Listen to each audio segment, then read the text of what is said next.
میرے حسین پہ مکمل ذمہ داری جو آئی، اور جو حسین کو امتحان دینا تھا وہ امتحان ہی اس وقت میں آیا، اس کا پرچہ ہی اس وقت آؤٹ ہوا جس وقت کا حسین کی عمر آرام کی تھی۔ 56 سال کی عمر آرام کی ہوتی ہے، 56 سال کی عمر جو ہے بھاگنے دوڑنے اور جنگیں لڑنے کی نہیں ہوتی۔ بولو ہے کہ نہیں ہے بھائی؟ ذرا غور کرنا، ذرا غور کرنا۔ جب 56 سال کی عمر ہوئی تو اے لوگوں یزید خود سے تخت پر بیٹھ گیا۔ یزید تخت پر بیٹھا، ظلم شروع کر دیے، زیادتیاں شروع کر دی۔ مدینہ کے گورنر کو خط لکھا، حسین کی بیعت میرے حق میں لے لو۔ مدینہ کے گورنر نے میرے حسین کو بلایا، میرے حسین نے کہا یہ تو ہو ہی نہیں سکتا، شرابی کے ہاتھ میں حسین اپنا ہاتھ دے دے، جواری کے ہاتھ میں، زانی کے ہاتھ میں، مجرا کرانے والے کے ہاتھ میں، بندر سے کھیلنے والے کے ہاتھ میں علی کا بیٹا ہاتھ دے دے۔ یہ ہاتھ حسین کا ہاتھ نہیں ہے، یہ مصطفیٰ کی شریعت کا ہاتھ ہے۔ حسین کا ہاتھ نہیں ہے، اسی ہاتھ میں ابو بکر کی صداقت ہے، اسی ہاتھ میں عمر کی عدالت ہے، اسی ہاتھ میں عثمان کی سخاوت ہے، اسی ہاتھ میں علی کی شجاعت ہے۔ یہ ہاتھ تنہا میرا ہاتھ نہیں ہے، یہ ہاتھ مصطفیٰ کی امانت ہے۔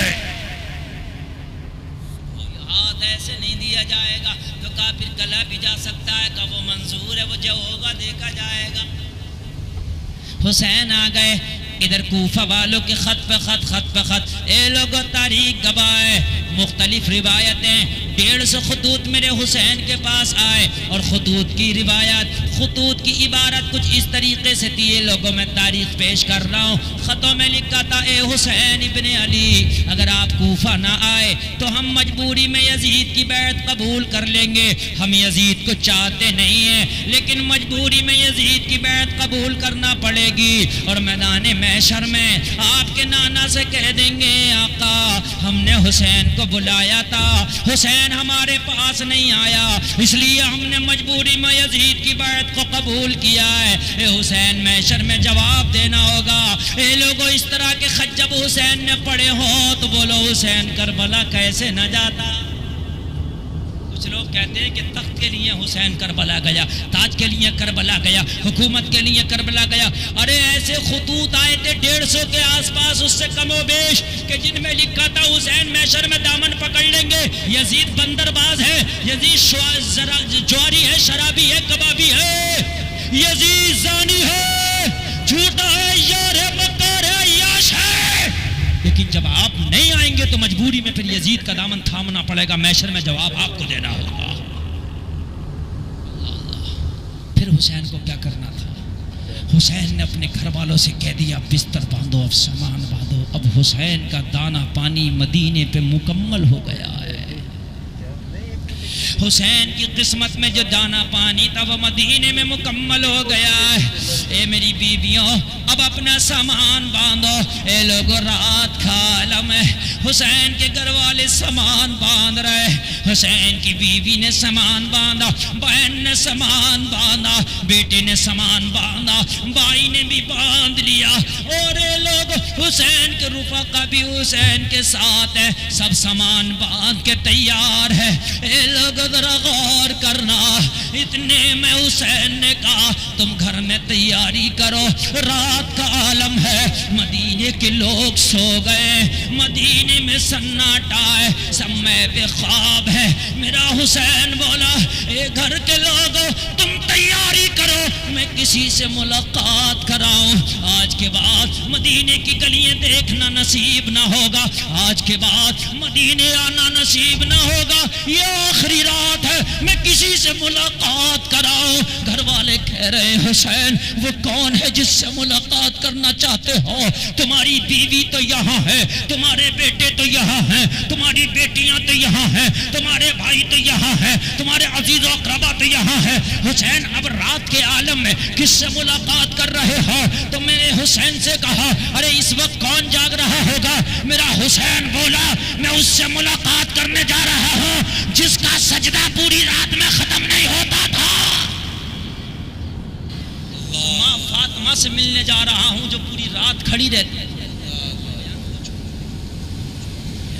اللہ اللہ، میں اس سے ملاقات کرنے جا رہا ہوں جس کے مصلی پہ پوری رات جاگتے گزرتی تھی. ارے جب وہ نہ سوئی تو آج کیا سوئی ہوگی جب اس کا حسین مدینہ چھوڑ رہا ہے. میں اس نانا سے ملنے کے لیے جا رہا ہوں جو راتوں رات عبادت کرتا تھا، پائے مقدسہ پہ فرما جاتا تھا، قرآن کہتا تھا یا ایھا المزمل قم اللیل الا قلیلا. محبوب پوری رات نہ جاگا کر، کچھ آرام کر لیا کر، کچھ رات کا حصہ عبادت کر لیا کر. میں اس نبی کی بارگاہ میں جا رہا ہوں. اے لوگو ذرا غور کرنا، بڑا نازک سا موڑ ہے. اے لوگو مسلمان کی تمنا ہوتی ہے کہ زندگی میں ایک بار مدینہ ملے، مدینہ ملے. اے لوگو اس حسین پہ کیا گزر رہی ہوگی جو مدینہ میں پیدا ہوا، جس کے نانے کا روضہ مدینے میں ہے، جس کی ماں کا مزار مدینے میں. اے لوگو جس کا خاندان مدینہ میں، جس کی پیدائش مدینہ میں ہے، وہ جب حسین اس مدینہ کو چھوڑ رہا ہوگا تو اس حسین کے دل پہ کیا گزر رہی ہوگی. ذرا اپنے دل سے فیصلہ کرنا. نانا مصطفیٰ کی قبر پہ حسین پہنچے، نانا کے روضے پہ حسین پہنچے. عرض کرتے ہیں نانا جان آج حسین آخری سلام پیش کرتے آپ کی بارگاہ میں آیا ہے. اے نانا آخری مرتبہ حسین کے سلام کا جواب دے دو، شاید اب دوبارہ حسین کو یہاں آنا نہ نصیب ہو. اے نانا یہاں جو ایک بار آتا ہے دوبارہ آنے کی تمنا کرتا ہے کہ اس بار آیا ہوں، اگر اللہ نے موقع دیا دوبارہ ضرور آؤں گا، لیکن آج حسین آپ کو سلام کر رہا ہے، دوبارہ کبھی حسین یہاں نہیں آئے گا.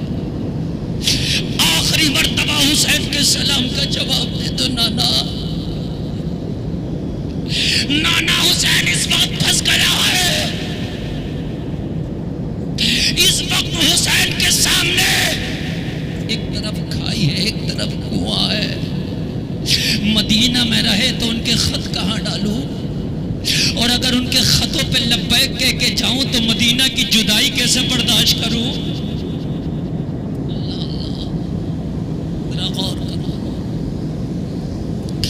آخری سلام پیش کیا ہے اور پیش کرنے کے بعد برابر میں جنت البقیع شریف ہے جہاں ماں فاطمہ کا مزار ہے. رات کے عالم میں ماں کے مزار سے لپٹ گئے، سینہ قبر انور سے لگا لیا اور چیخ